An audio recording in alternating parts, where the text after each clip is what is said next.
Today, northeastern Oklahoma is called green country by the Oklahoma State Bureau of Tourism. And it's easy to see why. We're surrounded by rivers, lakes, streams, and forests everywhere the eye can see. We've put a lot of time and effort into greening up this area, but it wasn't always like that. Less than 200,000 years ago, Oklahoma was beachfront property, and just about everything to the west of where I'm sitting, or kneeling, right now, was underwater. And that's the reason our soil is, well, like this.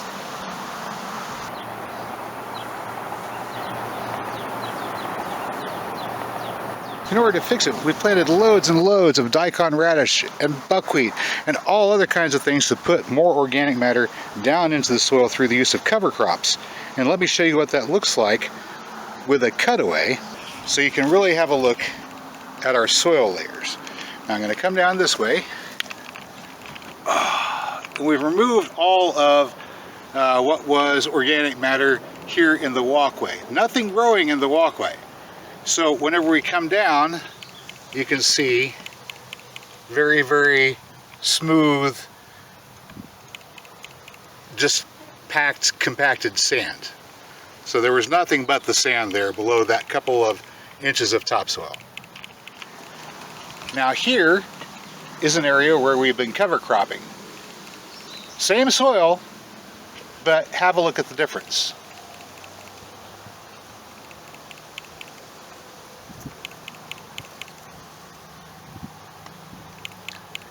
And of course, the way we manage to maintain these walkways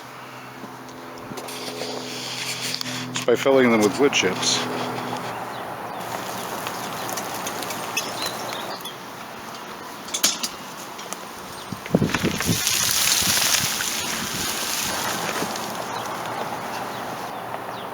Now these daikon radish over here are a wonderful cover crop because they're going to protect the soil from being lost to that wind erosion and of course rainfall erosion, but also they're going to get deep into the soil, as you saw, sometimes as deep as 16 inches, and they're going to, as they rot down, bring a ton of organic matter into the soil.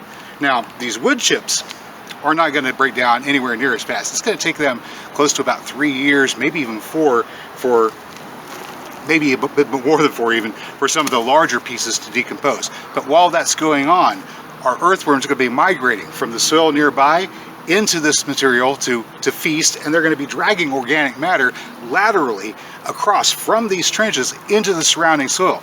So we're improving our soil depth, not just here on the surface level, but deep underneath as well. So, if you got sandy soil, and I mean sandy soil, take your wood chips, dig a trench, fill the trench with the chips, and make sure you support your local earthworms because they're going to do the heavy lifting for you.